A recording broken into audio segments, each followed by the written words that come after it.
नमस्कार दोस्तों, 12 से 15 साल के बच्चों का रूटीन कैसे बनाएं? क्या आपने कभी नोटिस किया है कि आपका बच्चा बड़े बड़े प्लान तो बहुत करता है।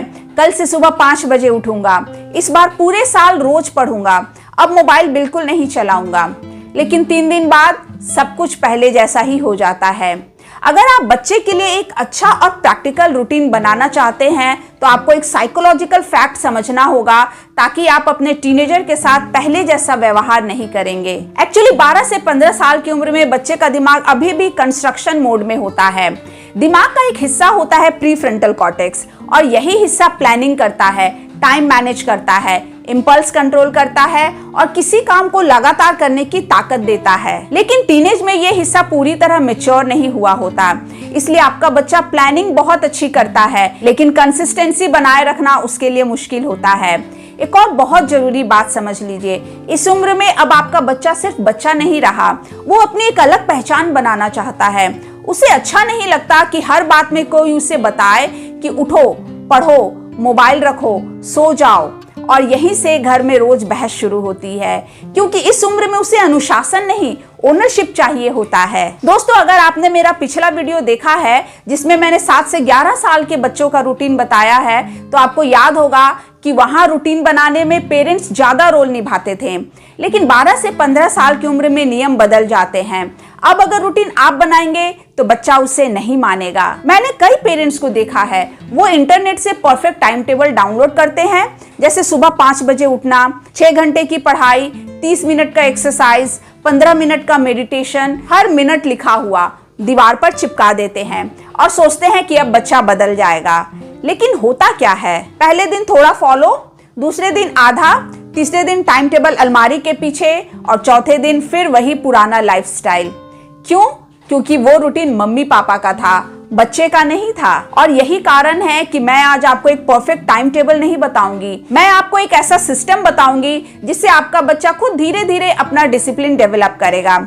इसके लिए सबसे पहले एक काम कीजिए, अपने बच्चे के साथ बैठिए और उससे कहिए, इस बार रूटीन मैं नहीं बनाऊंगी या बनाऊंगा, तुम बनाओगे। हो सकता है वो ऐसा रूटीन बना दे जिसमें सुबह 4 बजे उठना, 6 घंटे पढ़ाई, 1 घंटे एक्सरसाइज, 30 मिनट मेडिटेशन और मोबाइल बिल्कुल नहीं चलाऊंगा, ये सब कुछ लिख दे। पर आप उसे रोकिए मत, उसे ये मत समझाइए कि ये प्रैक्टिकल नहीं है, क्योंकि कुछ लेसन समझाने से नहीं, खुद एक्सपीरियंस करने से समझ आते हैं।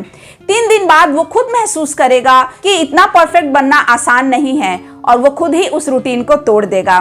फिर वो दूसरा रूटीन बनाएगा जो पहले से थोड़ा बेहतर होगा, फिर तीसरा, और धीरे धीरे वो एक ऐसा रूटीन बना लेगा जो उसकी पढ़ाई, स्कूल, खेल, आराम और वास्तविक जीवन के हिसाब से प्रैक्टिकल होगा। यहाँ आपको बस एक चीज करना है कि जैसे ही बच्चा रूटीन ब्रेक करने लगे तो उसको गाइड करना है कि वो दूसरा रूटीन बनाए। याद रखिए, दूसरों का बनाया हुआ रूटीन कुछ दिन चलता है, लेकिन खुद का बनाया हुआ रूटीन आदत बन जाता है। इसलिए 12 से 15 साल के बच्चों को कंट्रोल नहीं, ओनरशिप दीजिए। दोस्तों, यकीन मानिए, ये बदलाव सिर्फ उसके रूटीन में नहीं बल्कि उसके पूरे व्यक्तित्व में दिखाई देगा। अब सवाल है कि रूटीन में क्या क्या होना चाहिए।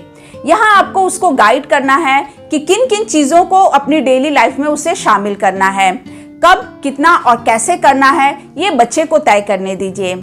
सबसे पहले पढ़ाई। 7वीं, 8वीं, 9वीं और 10वीं की पढ़ाई पहले जैसी नहीं होती है। अब सिर्फ याद करना काफी नहीं होता, समझना पड़ता है, प्रैक्टिस करनी पड़ती है, रिवीजन करना पड़ता है। इसलिए रूटीन का सबसे महत्वपूर्ण हिस्सा पढ़ाई ही होना चाहिए। लेकिन लगातार 3-4 घंटे कुर्सी पर बैठना पढ़ाई नहीं कहलाता, दिमाग भी थकता है। इसलिए 40 मिनट की पढ़ाई के बाद 10 मिनट का ब्रेक जरूरी है और उसके बाद फिर अगला सेशन शुरू करना है। इससे कम समय में ज्यादा फोकस मिलेगा। दूसरा हिस्सा जो रूटीन में शामिल करवाना है, फिजिकल एक्टिविटी, कम से कम 30 से 45 मिनट। जिम जरूरी नहीं है, रनिंग, साइकिलिंग, बैडमिंटन, क्रिकेट, कुछ भी। जब शरीर चलता है तो दिमाग भी बेहतर चलता है। रूटीन का तीसरा पार्ट, मेडिटेशन, और इसे बिल्कुल भी हल्के में मत लीजिए। आज के टीनेजर्स का सबसे बड़ा दुश्मन सिर्फ मोबाइल नहीं है, अनकंट्रोल्ड माइंड है। 1 मिनट पढ़ाई, 2 मिनट इंस्टाग्राम का ख्याल, फिर दोस्त, फिर गेम, फिर फ्यूचर की चिंता, यानी शरीर किताब के सामने लेकिन दिमाग कहीं और। अगर बच्चा रोज सिर्फ 10 मिनट का मेडिटेशन या डीप ब्रीदिंग करने लगे तो धीरे धीरे उसका ध्यान टिकना शुरू हो जाता है, गुस्सा भी कम होता है, डिसीजन लेने की क्षमता बेहतर होती है और सबसे बड़ी बात, पढ़ते समय बार बार उसका ध्यान भटकता नहीं है। याद रखिए, मेडिटेशन समय की बर्बादी नहीं है, ये पढ़ाई की क्वालिटी बढ़ाने वाला इन्वेस्टमेंट है। और चौथा पार्ट जो बच्चे के रूटीन में शामिल करवाना है, हॉबी। एक ऐसा हिस्सा जिसे बहुत से पेरेंट्स रूटीन में जगह ही नहीं देते हैं क्योंकि उन्हें लगता है कि ये समय की बर्बादी है। लेकिन जरा सोचिए, अगर बच्चे के पूरे दिन में सिर्फ स्कूल, होमवर्क, ट्यूशन और टेस्ट ही होंगे तो उसको कितना स्ट्रेस होगा। पर प्रॉब्लम तो ये है कि लगभग सभी पेरेंट्स क्लास 10 में बच्चे की हॉबीज ही बंद करवा देते हैं।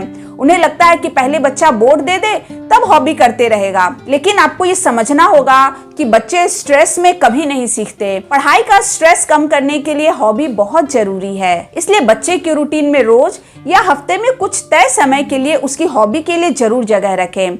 वो ड्राइंग हो सकती है, म्यूजिक हो सकता है, dance, writing, reading, photography, coding या स्पोर्ट्स, कुछ भी हो सकता है जिसमें बच्चे का जेन्युइन इंटरेस्ट हो। देखिए, हर चीज का उद्देश्य सिर्फ मार्क्स नहीं होता, कुछ चीजें बच्चे के मन को रिचार्ज करने के लिए भी होती हैं। और शायद आज जो बच्चा शौक के लिए गिटार बजा रहा है, कल वही उसकी सबसे बड़ी पहचान बन जाए। इसलिए बच्चों की रूटीन में स्टडी उसके फ्यूचर के लिए हो, एक्सरसाइज उसके हेल्थ के लिए हो, मेडिटेशन उसके माइंड के लिए और हॉबी उसकी पर्सनालिटी के लिए हो। सही बैलेंस 12 से 15 साल के बच्चों को सिर्फ एक अच्छा स्टूडेंट नहीं बल्कि एक कॉन्फिडेंट और वेल राउंडेड इंसान बनने में मदद करता है। अब सबसे महत्वपूर्ण बात, रूटीन फॉलो कैसे करवाएं। बार बार याद मत दिलाइए क्योंकि आपका बार बार टोकना इनको पसंद नहीं आता है। बस रात में सिर्फ 3 सवाल पूछिए। आज कौन सा काम तुमने सबसे अच्छे से किया, कौन सा रूटीन टूट गया और कल क्या बदलोगे। यहाँ आप जवाब नहीं दे रहे हैं, बच्चा खुद सोच रहा है और यही रिफ्लेक्शन उसे मैच्योर बनाता है। धीरे धीरे वो अपनी गलतियों का कोच खुद बन जाएगा। कई पेरेंट्स चाहते हैं कि बच्चा एक दिन में बदल जाए, लेकिन अच्छी आदतें ओवरनाइट नहीं होती हैं। बच्चा कंसिस्टेंट रहे, इसके लिए आपको भी कंसिस्टेंट रहना होगा, जैसे याद दिला देना, सही सवाल सही तरीके से पूछते रहना, एक्सेट्रा। रूटीन एक पौधे की तरह होता है, रोज थोड़ा पानी दीजिए, समय दीजिए, धैर्य रखिए, फिर वही पौधा एक दिन मजबूत पेड़ बन जाता है। ठीक उसी तरह आज जो टीनेजर अपने समय को संभालना सीख जाएगा, कल वही अपने करियर, अपने रिलेशनशिप और अपनी पूरी जिंदगी को बेहतर तरीके से संभालेगा। सो डियर पेरेंट्स, अगर आप मेरी बात से सहमत हैं तो इसे 5 ऐसे पेरेंट्स के साथ जरूर शेयर कीजिए जिनके घर में 12 से 15 साल का बच्चा है। दोस्तों, अगर आपको वीडियो अच्छा लगा तो इसे लाइक जरूर कीजिएगा और मुझे कमेंट बॉक्स में यस लिखकर जरूर बताइएगा। और अगर अच्छा नहीं लगा तो आप मुझे नो भी लिख सकते हैं, क्योंकि आपके हर क्वेश्चन और हर सजेशन का मुझे बेसब्री से इंतजार रहता है। इसलिए आप अपने बच्चे से जुड़ी कोई समस्या भी मुझे कमेंट में लिख सकते हैं, क्योंकि उसी से रिलेटेड वीडियो बनाकर मैं आपके सवाल का जवाब देने की कोशिश करती हूँ। चैनल पर अगर नए हैं तो इसे सब्सक्राइब जरूर कीजिएगा। तो मिलते हूँ नेक्स्ट वीडियो में, तब तक के लिए जय माता रानी।